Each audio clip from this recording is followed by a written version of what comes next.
चलो आज हम शुरू करेंगे बच्चों अपना टॉपिक जो हमने पहले से ही शुरू किया हुआ था। नाम क्या था? Physiology of digestion. क्या था? फिजियोलॉजी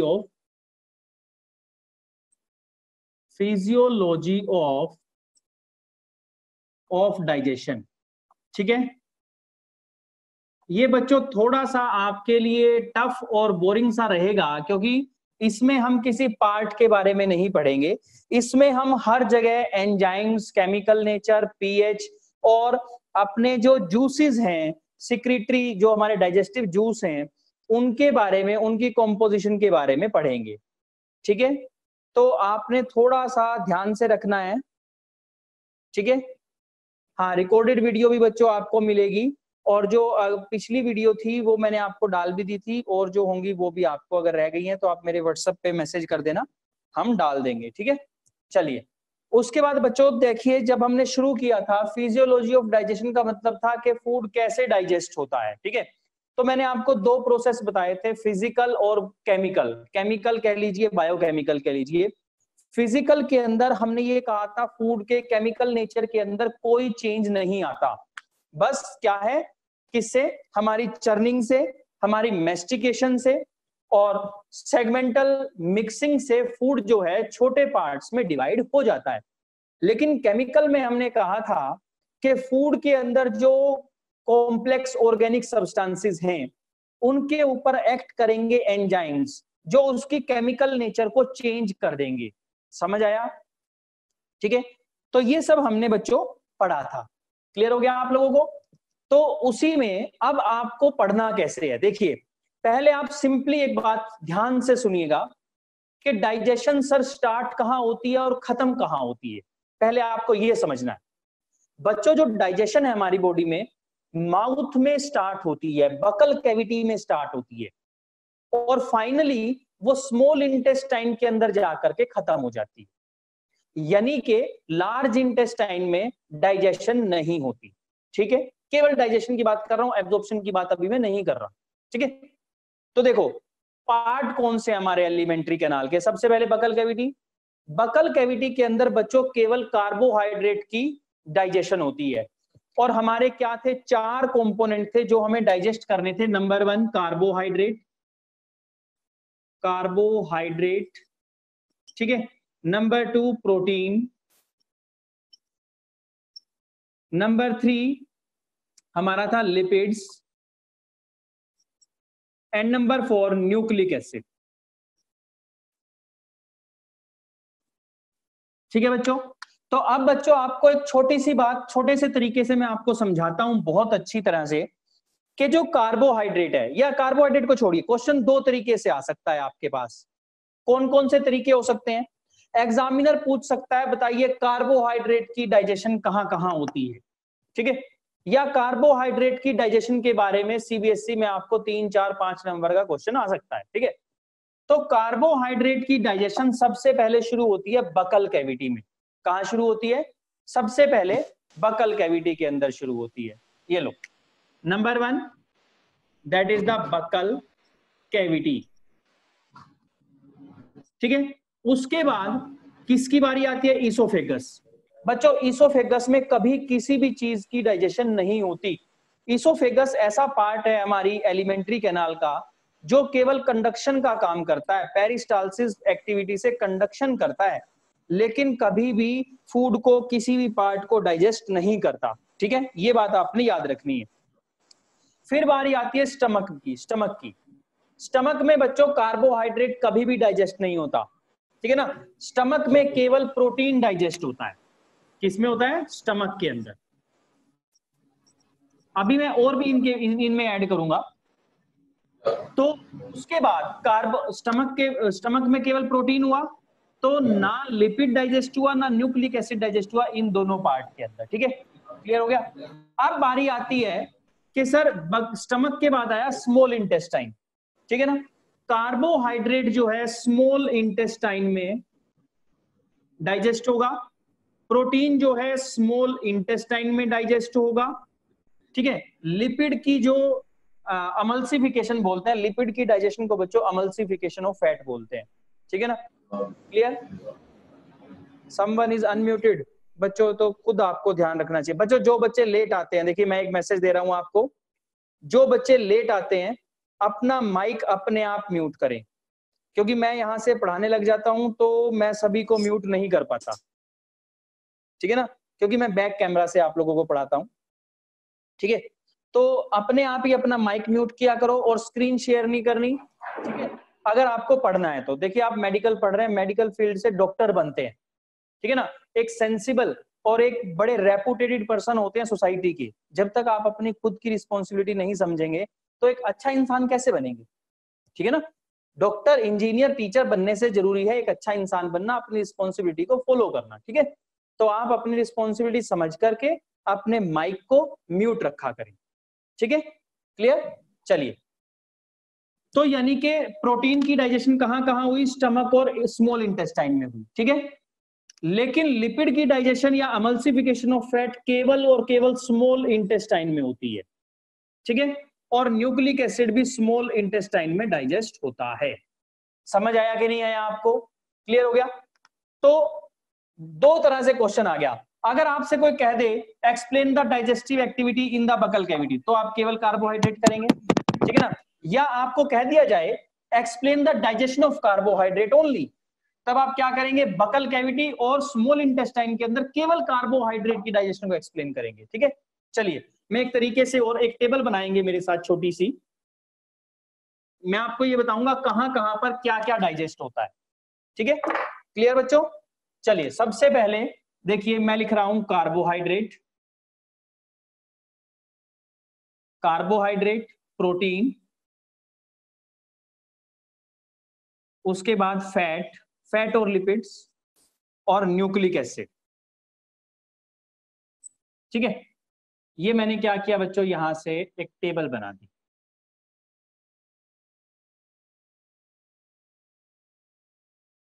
ये याद करने का तरीका है, मैं आपको तरीके भी साथ साथ सिखाता चलूंगा ताकि आपको कंफ्यूजन और दिक्कत ना हो किसी भी बात में, ठीक है बच्चों। चलिए,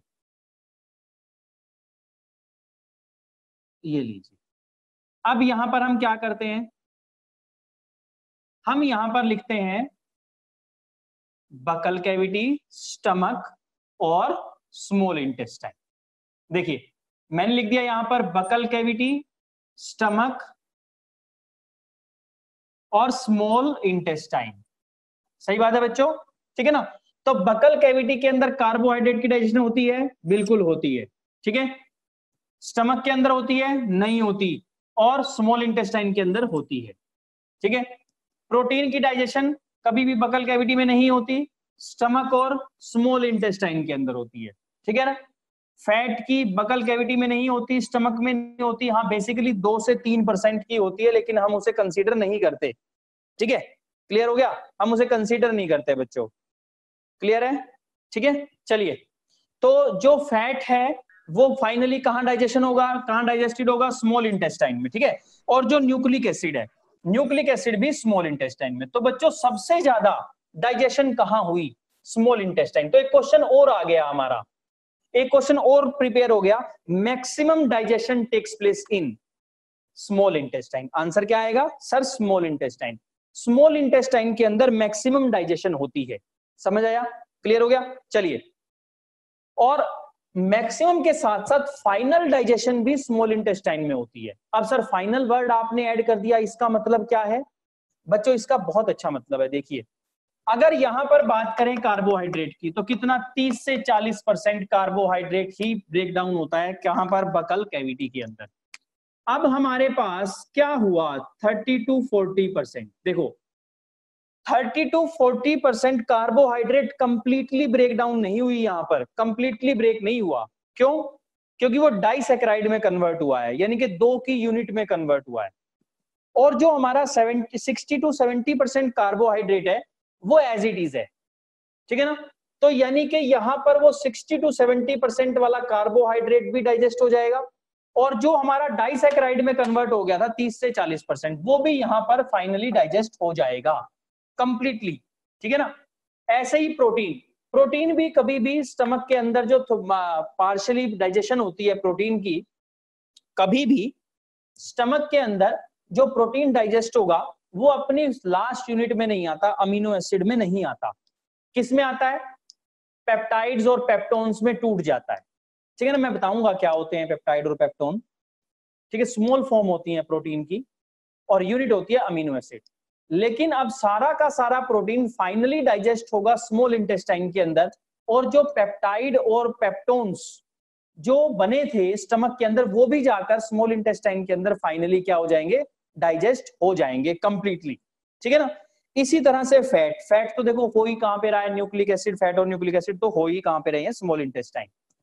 तो यानी कि हम बोलेंगे final digestion, complete digestion is takes place inside the small intestine.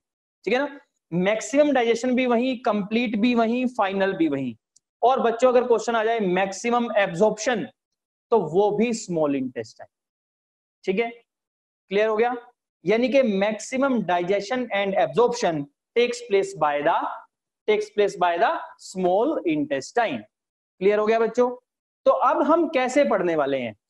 अब हम सबसे पहले पढ़ेंगे digestion in buccal cavity and digestion in stomach and digestion in small intestine. तो ये सारे कवर हो जाएंगे ना अपने आप। ठीक है, इस तरीके से हम लोग पढ़ने वाले हैं। तो सबसे पहले हेडिंग बनाओ बच्चों, डाइजेशन इन बकल कैविटी। क्या बनाओगे? लिखेंगे मेरे साथ फटाफट से जल्दी। आज हम लाइन पूरी लाइंस नहीं लिखेंगे, छोटी छोटी रिएक्शंस और उसके पार्ट्स लिखेंगे। ठीक है ना, चलिए लिखो बच्चों, digestion in buccal cavity. First point,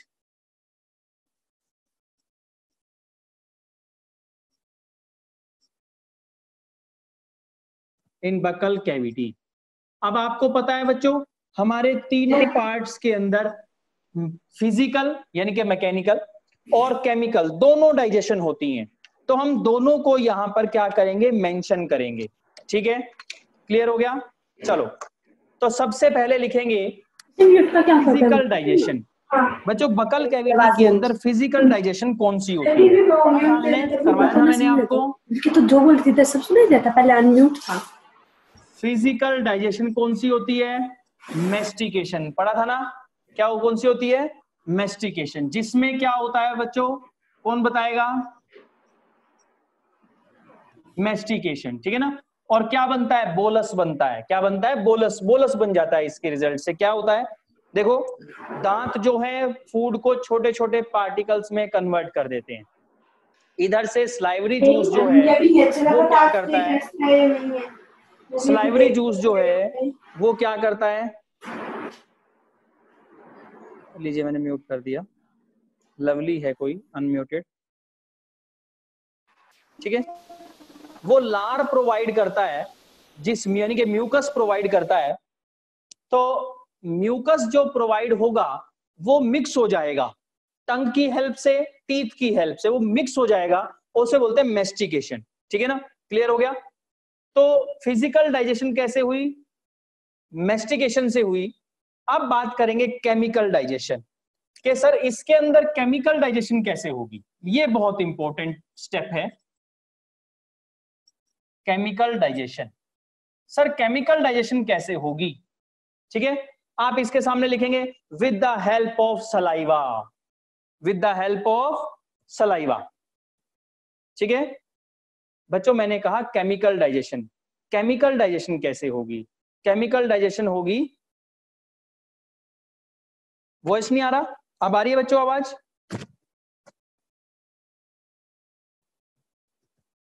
अच्छा सर, फिजिकल डाइजेशन पूछ रहे हैं आप।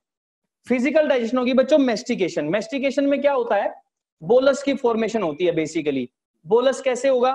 देखो, बोलस बनेगा हमारा किस तरीके से कि हमारे दांत जो हैं वो फूड को काटते रहेंगे, है ना? यहां से सलाइवरी ग्लैंड अपना सलाइवा सिक्रीट करेंगे। सलाइवा के अंदर होता है म्यूसिन यानी कि म्यूकस। ठीक है ना, लार होती है जो फूड के साथ मिक्स होता रहेगा टंग की और टीथ की हेल्प से, और वो क्या बना देगा? उसको म्यूकस बना, वो क्या बना देगा? बोलस बना देगा। तो इसे बोलते हैं मेस्टिकेशन। ठीक है, चलिए, तो अब हमारे पास क्या बन गया? बोलस बन गया। तो मेस्टिकेशन हो गई। केमिकल डाइजेशन कैसे होगी? Second part of our digestion in buccal cavity. तो आप लिखेंगे मेरे साथ साथ with the help of saliva. अब सलाइवा क्या है बच्चों, हमने पढ़ा था सलाइवा क्या था, सलाइवरी ग्लैंड की सिक्रीशन थी। क्या थी? Secretion of salivary gland. तो हम बताएंगे इसको सलाइवा, ठीक है ना। तो लिखो सिक्रीट्स बाय, कौन सिक्रीट करेगा बच्चों इसे? Secretes by salivary gland, salivary glands. याद है ना कि 3 पेयर हमारे पास सलाइवरी ग्लैंड थे, टोटल 6 थी, ठीक है ना, दैट इज सलाइवरी ग्लैंड, ठीक है। अब बच्चों आपने यहां पर 2-3 पॉइंट नोट करने हैं। क्या पॉइंट है सर? वो फर्स्ट पॉइंट कि हमारे सलाइवरी ग्लैंड कितना रिलीज होता है, लिखिए about 1 to 1.5 litre per day secrete होता है। कितना होता है? 1 से 1.5 लीटर सलाइवा जो है पर डे सिक्रीट होता है, ठीक है, क्लियर। दूसरा, उसका पीएच क्या होता है, या क्वेश्चन आता है कि सलाइवा या बकल कैविटी में एंजाइम कितने पीएच पे काम करता है, बात एक ही है, 6.8 पीएच होता है, ठीक है ना। अब आपको पता है 7 जो होता है वो न्यूट्रल होता है, 7 से कम एसिडिक होते हैं और 7 से ज्यादा बेसिक होते हैं, एल्कलाइन होते हैं, ठीक है ना। तो ये है 6.8। तो क्वेश्चन आ सकता है, बेसिकली हो सकता है कि 6.8 से क्वेश्चन ही ना आए, कैसे आ जाए? तो इसका दूसरा नाम, दूसरे तरीके से हम लिख सकते हैं स्लाइटली एसिडिक। क्या लिखेंगे? लिखो आप ब्रैकेट में स्लाइटली, SLIGHTLY, एसिडिक, यानी कि इसका मीडियम कैसा होता है? स्लाइटली एसिडिक होता है 6.8, क्योंकि 7 से 0.2 ही तो कम है ना, तो स्लाइटली एसिडिक हुआ ना, ठीक है ना। चलिए अब हम बात करेंगे बच्चों इसकी कॉम्पोजिशन की। किसकी बात करेंगे? कॉम्पोजिशन ऑफ सलाइवा, ठीक है। चलिए रब कर देता हूं मैं यहां से। कॉम्पोजिशन में हम पढ़ेंगे कि इसके अंदर क्या क्या होता है, ठीक है। कॉम्पोजिशन में लिखो बच्चों सबसे पहले वाटर,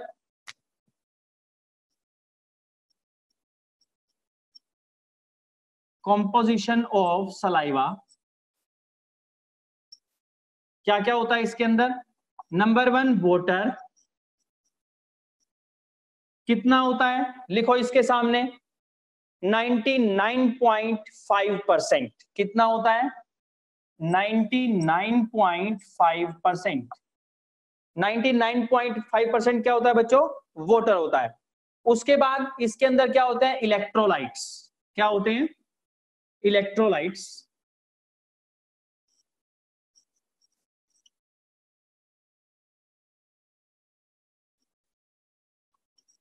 कौन कौन से? लिखिए आप मेरे साथ, सोडियम यानी कि NaKClHCO3, क्या होते हैं ये? पता होगा ना, Na को सोडियम बोलते हैं, पोटाशियम Cl नेगेटिव HCO3 क्या होता है? बाइकार्बोनेट, ठीक है, क्लियर हो गया। चलो, तो ये इलेक्ट्रोलाइट इसके अंदर होते हैं सलाइवा के अंदर। उसके बाद म्यूसिन, म्यूसिन बेसिकली लुब्रिकेशन का काम करता है। म्यूसिन, MUCIN, म्यूसिन बहुत इंपॉर्टेंट है, इसको आप बॉक्स में लिखेंगे। म्यूसिन जो है क्या है? ये एक, ये भी सलाइवा के अंदर मिलता है। ये एक प्रोटीन है बच्चों, कौन सा? लिखो made up of glycoprotein, made up of glycoprotein.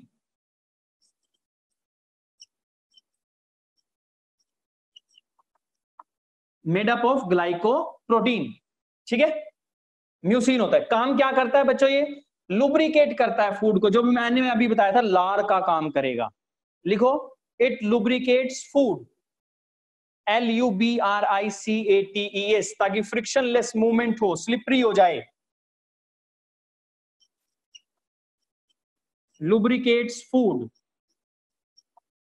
ठीक है ना, ये फूड को लुब्रिकेट करता है, LUBRICATES, ठीक है। उसके बाद इसके पास बच्चों दो हमारे केमिकल ऐसे होते हैं जो एंटीसेप्टिक फ्लूइड बनाते हैं। देखो आप जब छोटे थे, बचपन में आपको चोट लग गई तो आप लोगों ने क्या किया, वहां पर हम अपना थोड़ा सा सलाइवा निकालते हैं इस तरह से और उठा के चोट पे लगा लेते हैं। क्यों? क्योंकि हमारा सलाइवा जो है वो एंटीसेप्टिक भी है, यानी कि इन्फेक्शन के अगेंस्ट भी काम करता है, एंटी माइक्रोबियल एक्शन भी है उसका। लेकिन उसके लिए सर उसके पास होता क्या है, थायोसाइनेट आयन। Next 1 2 3 and 4। थायो लिखिए मेरे साथ, THIOCYNATE,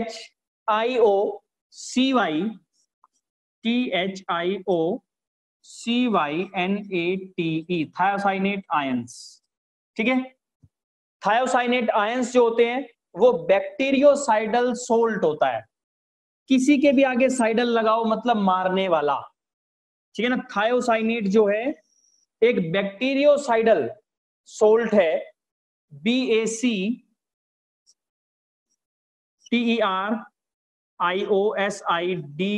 बैक्टीरियोसाइडल सोल्ट। ये बैक्टीरिया को मारने वाला सोल्ट है, BACTERIOSIDAL, बैक्टीरियोसाइडल सोल्ट है, ठीक है। और फिर दूसरा होता है बच्चों इसके अंदर फिफ्थ पे लाइसोजाइम। ये एंजाइम होता है, ये भी किलिंग का काम करता है। लाइसोजाइम ये तो हर जगह होता है बेसिकली, हमारे टीयर्स के अंदर भी यही होता है, ठीक है ना। इसके अंदर लाइसो एंजाइम्स होते हैं जो क्या करते हैं, मारने का, फॉरेन पार्टिकल को किल करने का काम करते हैं। तो फिफ्थ क्या हुआ, लाइसोजाइम। अब लाइसोजाइम क्या करेगा, किल पैथोजन। ये क्या करता है, किल पैथोजन, पैथोजन्स को मारता है, किल पैथोजन्स, PATHOGENS। अब पैथोजन्स क्या होते हैं, पैथोजन्स होते हैं बच्चों डिजीज कोजिंग माइक्रो ऑर्गेनिज्म को, वो छोटे छोटे जीव जो हमें बीमार कर देते हैं उनको हम क्या बोलते हैं, पैथोजन बोलते हैं, ठीक है। तो ये क्या करता है लाइसोजाइम, किल्स पैथोजन्स, पैथोजन को मार देता है, ठीक है। अब अगर ये पैथोजन को मारता है तो आपको एक बात पता होना चाहिए कि लाइसोजाइम पैथोजन को मारता कैसे है। ये उनकी वॉल्स को रप्चर कर देता है, ठीक है ना। कोई इसका कोई आपको लेना देना नहीं है लेकिन फिर भी पता होना चाहिए, ठीक है। तो ये दोनों के दोनों चीजें यानी कि थायोसाइनेट आयन और लाइसोजाइम हमारे सलाइवा को एंटीसेप्टिक प्रॉपर्टी प्रोवाइड करते हैं, बनाते हैं, ठीक है ना। Antiseptic fluid, make saliva as antiseptic fluid. Question आ सकता है, बताइए एंटीसेप्टिक फ्लूइड कौन बनाते हैं। अब अगर मान लो ऑप्शन में, 4 ऑप्शन में से इनमें से कोई एक दिया हो तो उस पे टिक करना है, अगर दोनों दिए हों तो दोनों पे टिक करना है, ठीक है। ऐसा नहीं है कि सर आपने 2 बताए थे आंसर में तो 1 आ गया, ओ ये तो गलत हो गया, ठीक है ना, नहीं। यानी कि दोनों के दोनों इसको एंटीसेप्टिक बनाते हैं, ठीक है। क्लियर हो गया, समझ आ गया, लाइसोजाइम और थायोसाइनेट आयंस, ठीक है। नेक्स्ट जो हमारा सबसे मेजर पार्ट है दैट इज सलाइवरी अमाइलेज, जिसे हम टाइलिन बोलते हैं। क्या बोलते हैं, sixth that is salivary amylase, AMYLASE, salivary amylase, ठीक है ना, जिसे हम क्या बोलते हैं, टाइलिन बोलते हैं। साइंटिफिक नेम क्या है, टाइलिन, PTYLIN, ठीक है बच्चों। अब देखो अमाइलेज मैंने सलाइवरी ग्लैंड में बताया था, अमाइलेज वो होता है जो कार्बोहाइड्रेट को तोड़ता है, सलाइवा से सिक्रीट होगा तो सलाइवरी अमाइलेज, ठीक है ना। और अगर वो पैंक्रियास से सिक्रीट होगा तो पैंक्रियाटिक अमाइलेज, ठीक है ना। तो यानी कि ये टाइलिन आप इसके सामने लिखेंगे, क्या करेगा, act upon boiled starch and digest it. किसके ऊपर काम करेगा, boiled starch, BOILED, boiled starch and digest it, ठीक है ना, ये तोड़ने का काम करेगा। यानी कि स्टार्च की डाइजेशन हुई बकल कैविटी में केवल, और ये तो उसकी हमने कॉम्पोजिशन बताई कि अलग अलग फंक्शन क्या हैं उसके, ठीक है बच्चों। तो हम रिएक्शन लिखेंगे किसकी, हमारे टाइलिन की, सलाइवरी अमाइलेज की, ठीक है, चलिए हम लिखते हैं रिएक्शन। बॉइल्ड स्टार्च कितना 30%, हमने कहा था 30 to 40% के ऊपर रिएक्ट करता है, उसी को डाइजेस्ट कर पाता है। कौन एक्ट करेगा? टाइलिन। अब बच्चों आपने इलेक्ट्रोलाइट लिखे थे मेरे साथ अभी अभी, तो आपको एक बात याद रखनी है, क्वेश्चन आता है कॉम्पिटिटिव का कि टाइलिन या सलाइवरी अमाइलेज को एक्टिवेट कौन करता है। सलाइवरी अमाइलेज बच्चों इनएक्टिव फॉर्म में रिलीज होता है जो उसके अंदर सलाइवा के अंदर Cl नेगेटिव है। अगर उसकी प्रेजेंस नहीं होगी तो हमारा टाइलिन इनएक्टिव रह जाएगा और कार्बोहाइड्रेट को डाइजेस्ट नहीं कर पाएगा।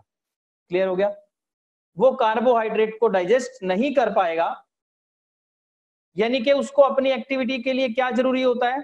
उसको अपनी एक्टिविटी के लिए जरूरी होता है Cl नेगेटिव। अगर ये नहीं मिलेगा तो वो एक्ट नहीं कर पाएगा।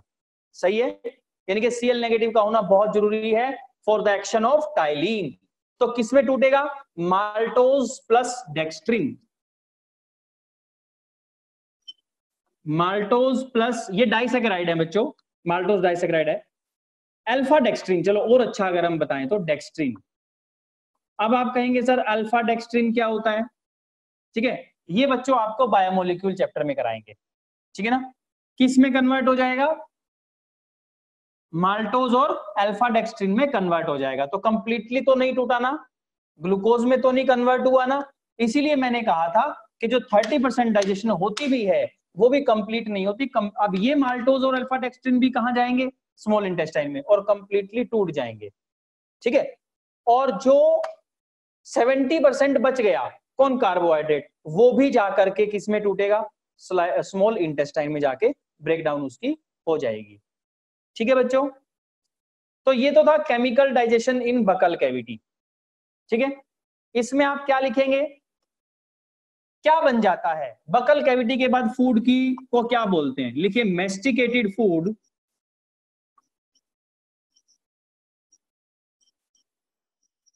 Plus saliva. क्या बनेगा? क्या बन जाएगा? बोलस। अभी मैंने बताया था पेड़ा सा बन जाएगा। और फिर इस पेड़े को, बोलस को हम लोग क्या करते हैं? गुटक लेते हैं अंदर। हम बोलते हैं ना गुटक लेते हैं, इस तरह से, है ना, अंदर। तो उसे क्या बोलते हैं हम? डिग्लूटेशन और सोलिंग। ठीक है, तो लिखेंगे SWALLOWING। Next point, SWALLOWING। इसी का दूसरा नाम क्या है? और डिग्लूटेशन, DEGLUTITION। ठीक है ना? क्लियर हो गया बच्चों? ये क्या होता है? द प्रोसेस ऑफ, लिखो मेरे साथ, लिखो इसके बारे में। द प्रोसेस ऑफ, लिखो बच्चों, अभी बोलस गुटकना है ना अंदर, इसीलिए the process of pushing of bolus, push करना बोलस को, या आप लिखिए द प्रोसेस ऑफ इनवर्ड, अंदर की तरफ, वो और अच्छा लिखते हैं, हम इसको यही कवर करते हैं। The process of inward pushing of bolus in esophagus through pharynx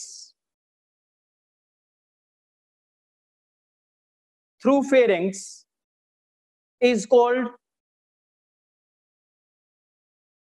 swelling। ठीक है, is called swelling। यानी कि जो ये बोलस है, swelling और डिग्लूटेशन में क्या होगा? ये बोलस फेरिंग्स को क्रॉस करता हुआ कहां पहुंच जाएगा? इसोफेगस। ठीक है ना? फेरिंग्स बीच में आएगा,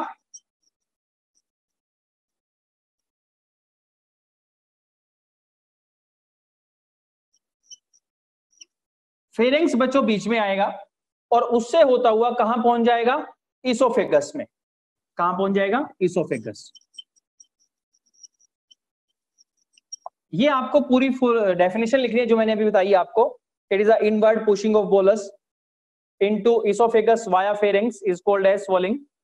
अब लिखो इसके बारे में, it is a voluntary process, क्योंकि हमारी मर्जी से होता है. हम चाहें तो उस बोलस को अपने मुंह में रख सकते हैं और हम चाहें तो उस बोलस को गुटक सकते हैं. ठीक है ना. It is a voluntary process. जो हमारा डिग्लूटिशन है that is a voluntary. Voluntary का मतलब होता है वो प्रोसेस जो हमारी विल से, हमारी इच्छा से चलते हैं.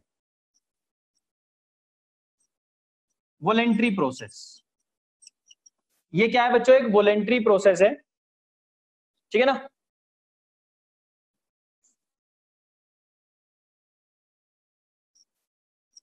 वॉलेंट्री प्रोसेस है. ठीक है. और इसमें एफर्ट्स किस किस के होते हैं लिखो. It is common efforts of.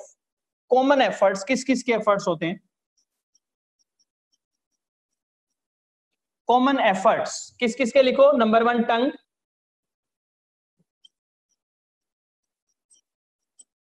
Number 1 टंग. टंग के बाद कौन आएगा सेकंड नंबर पे? दैट इज द पैलेट्स, फिर फेरेंग्स और फिर ओरोफेगस, सॉरी इसोफेगस. ठीक है ना. टंग, पैलेट. नंबर 3 पैलेट के बाद क्या बोला हमने? फेरेंग्स और फिर इसोफेगस.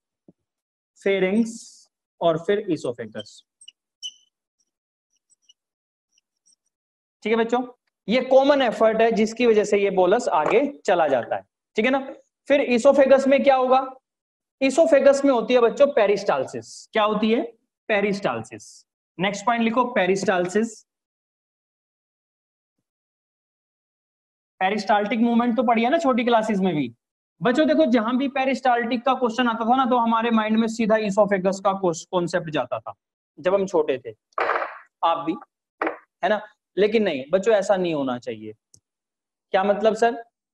क्योंकि पेरिस्टालसिस का मतलब पता क्या होता है? पेरिस्टाल्टिक मूवमेंट का मतलब होता है जहां पे कोई भी बॉडी का पार्ट हमारा रेगुलर कॉन्ट्रैक्शन और रिलैक्सेशन करे, उसे बोलते हैं पेरिस्टाल्टिक मूवमेंट. हार्ट भी पेरिस्टाल्टिक कर रहा है. यूट्रस जो है जब बेबी को डिलीवरी होती है उसके अंदर भी पेरिस्टाल्टिक मूवमेंट होती है. वेजिना के अंदर भी पेरिस्टाल्टिक मूवमेंट होती है. ठीक है ना. बहुत सी जगह होती है, केवल इसोफेगस में नहीं होती. ठीक है ना. तो लिखो पेरिस्टालसिस. PERISTALSIS.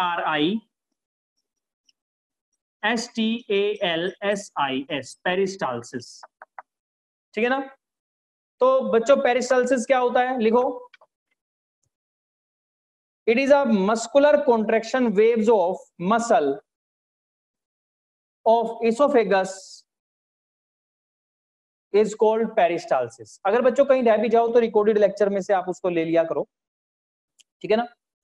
यानी कि जब हमारा इसोफेगस रेगुलर कॉन्ट्रैक्शन और रिलैक्सेशन करती है उस वजह से हमारा फूड जो है वो इसोफेगस में से होता हुआ कहां चला जाता है? स्टमक में चला जाता है.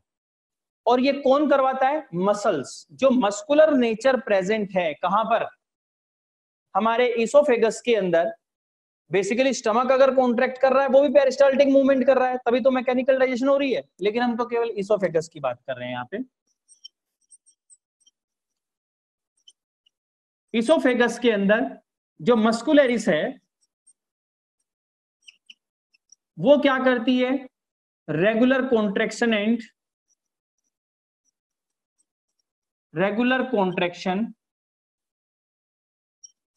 एंड रिलैक्सेशन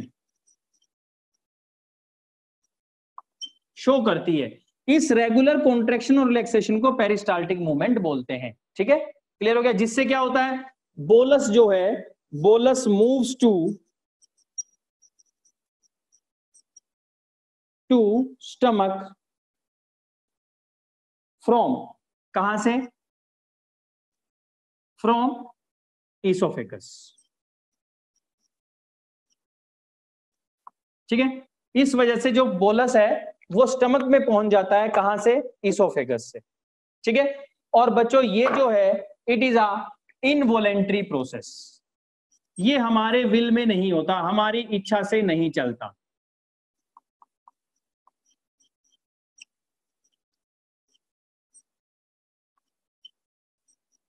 ये अपने आप चलता है.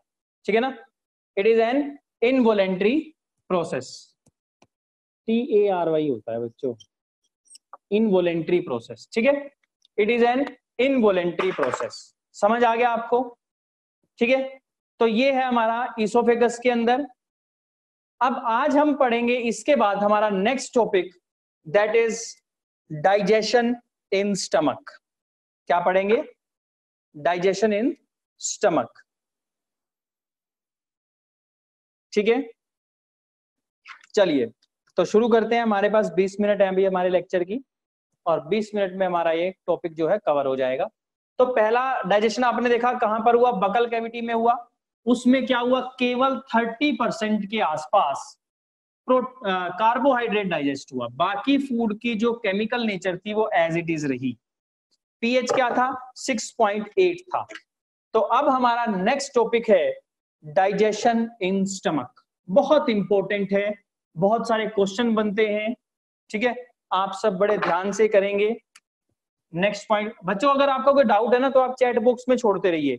जब मैं अपना लेक्चर खत्म करूंगा तो सबसे पहले चैट बॉक्स में से आपके डाउट लूंगा, ठीक है, और फिर हम आगे चलेंगे, ठीक है। डाइजेशन हम ये कंप्लीट ना कर पाए शायद आज, तो हम बीच में इसको देखेंगे इन स्टमक।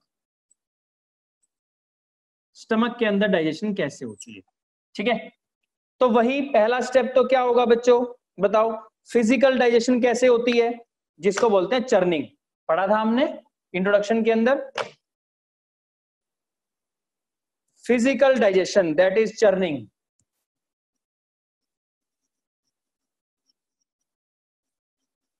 फिजिकल डाइजेशन कैसे थी? CHURNING, ठीक है, क्लियर हो गया? कैसे होती है? देखिए हमारा जो स्टमक है वो एक सैक लाइक स्ट्रक्चर है, थैला है वो एक, ठीक है ना, जो 4 से 5 घंटे तक फूड को स्टोर करता है। वो फिर इस तरह से कॉन्ट्रैक्ट करता है बच्चों, ऐसे, ठीक है ना, ताकि फूड के साथ सारा मटेरियल मिक्स होता रहे, ठीक है, और फूड डाइजेस्ट हो जाए। तो इसे बोलते हैं mechanical mixing in the stomach, ठीक है। फिर बात करते हैं बच्चों केमिकल डाइजेशन कैसे है।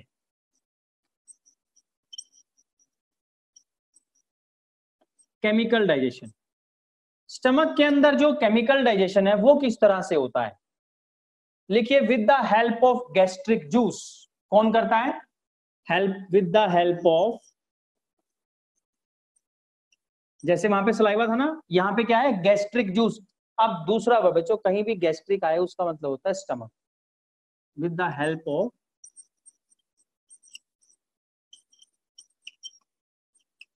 गैस्ट्रिक जूस, ठीक है। जो गैस्ट्रिक जूस है बच्चों वो एक मिक्सचर है जो स्टमक के अंदर कुछ ग्लैंड्स प्रेजेंट होती है, जो हमने स्टमक के अंदर आपको पढ़ाया था यूट्यूब चैनल पर, कि उसमें 3 तरह की ग्लैंड मिलती हैं। वो 3 ग्लैंड अपनी सिक्रीशन सिक्रीट करती हैं और उनके मिक्सचर को क्या बोलते हैं? गैस्ट्रिक जूस बोलते हैं, ठीक है ना, क्लियर हो गया? तो gastric juice is secreted by, कौन सिक्रीट करता है? Gastric gland, secreted by gastric gland. सारा का सारा स्टमक नहीं सिक्रीट करता, केवल उसके अंदर जो जितनी जहां जहां भी क्या प्रेजेंट है, गैस्ट्रिक ग्लैंड प्रेजेंट है बच्चों, केवल वो अपने जूस को सिक्रीट करती है, ठीक है ना। चलिए तो अब हम बात करेंगे अमाउंट। कितना होता है इसका अमाउंट? बच्चों इसका जो अमाउंट है वो होता है 1 litre per day, near about 1 litre per day,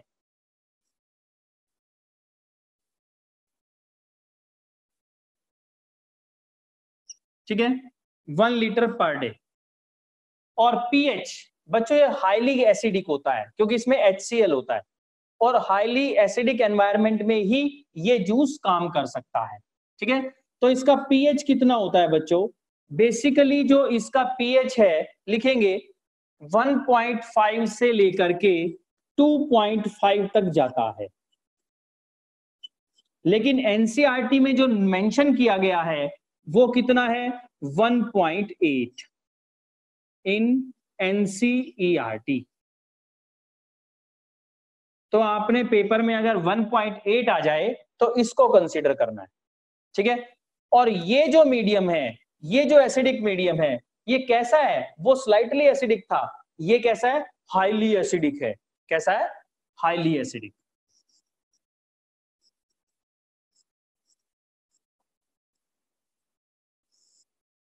ठीक है बच्चों, ये हाईली एसिडिक हुआ, यानी कि स्टमक के एंजाइम जो है, गैस्ट्रिक जूस जो है, वो हाईली एसिडिक मीडियम में काम करता है, ठीक है। अब हम बात करेंगे केमिकल कॉम्पोजिशन की, जो आज के हमारे टॉपिक का लास्ट पार्ट होगा, ठीक है। फिर मैं आपको बताऊंगा स्टमक वर्क कैसे करता है, ठीक है, क्लियर। तो अब हम बात करेंगे chemical composition of gastric juice. बनाइए हेडिंग, या कॉम्पोजिशन ऑफ गैस्ट्रिक जूस एक ही बात है, ठीक है।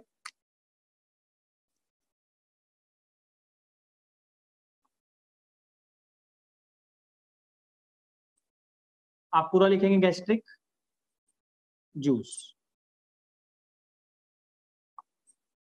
ठीक है। चलिए, तो सबसे पहले क्या आएगा? वाटर। लिखो वाटर कितना होता है? 99%। नंबर 1 वाटर कितना होता है? 99%, ठीक है। नंबर 2 HCl 0.2 से लेकर के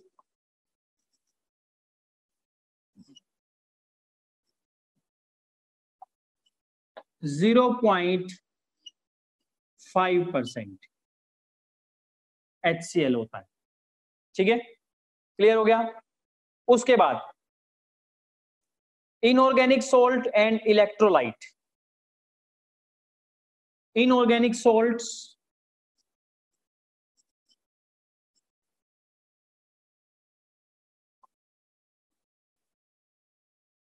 एंड इलेक्ट्रोलाइट्स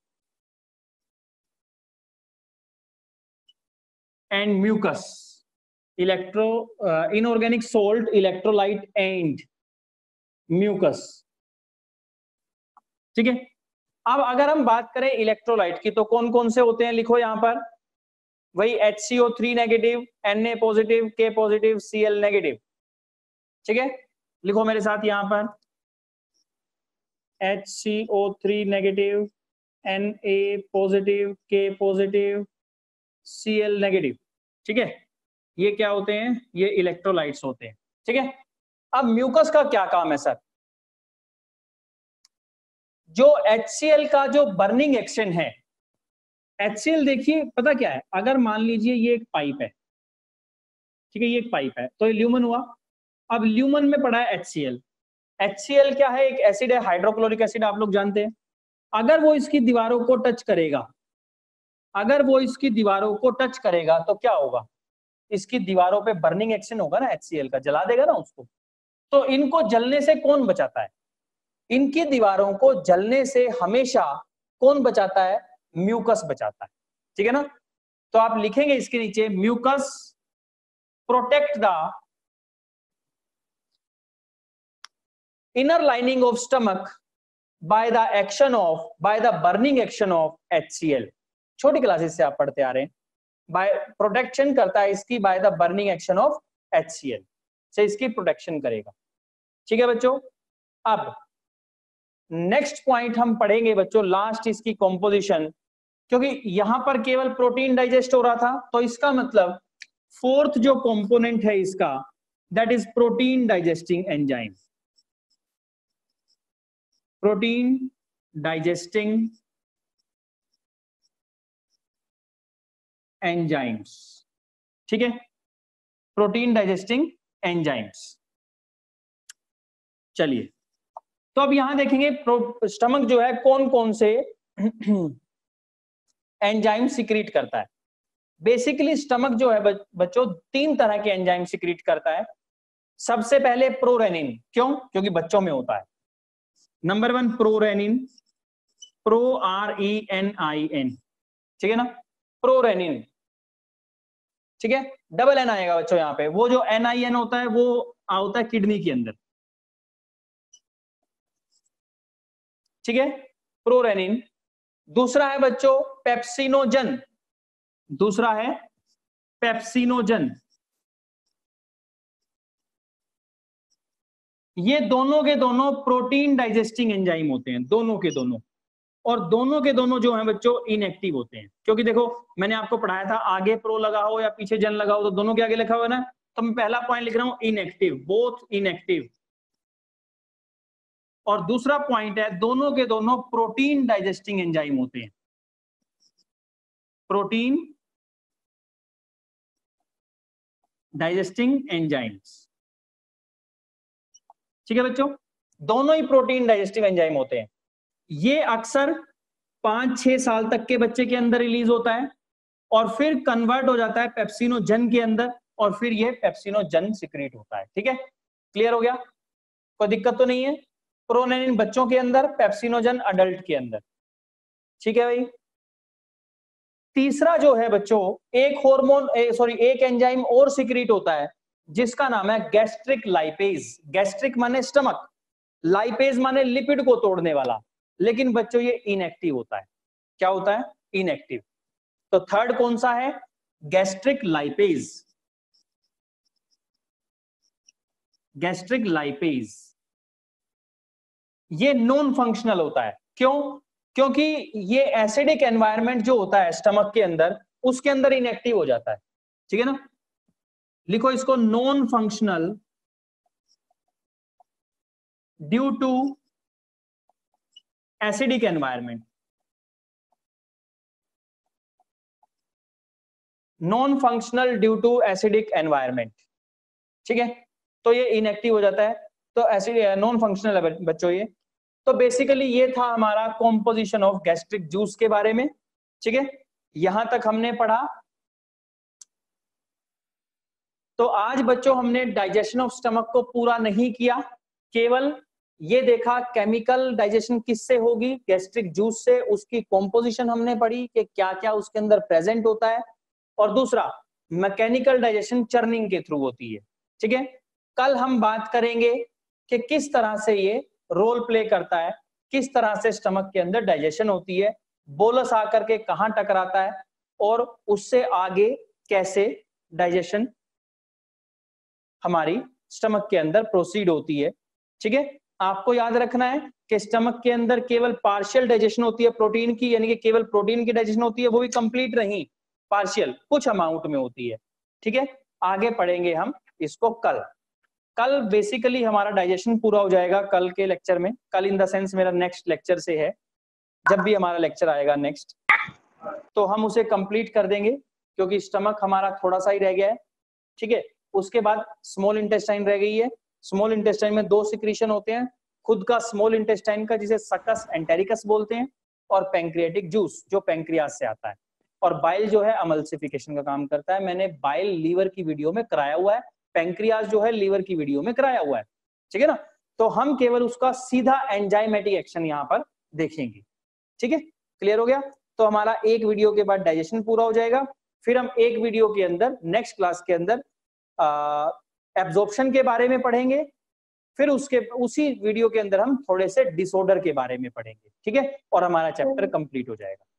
हार्डली हमारा जो ये चैप्टर है बच्चों, इसके बाद 2 से 3 लेक्चर का रह गया है। अगर हम बिल्कुल और भी ज्यादा टॉपिक ले लें तो 3 लेक्चर, वरना 2 लेक्चर। ठीक है ना, तो हमारा कंप्लीट हो जाएगा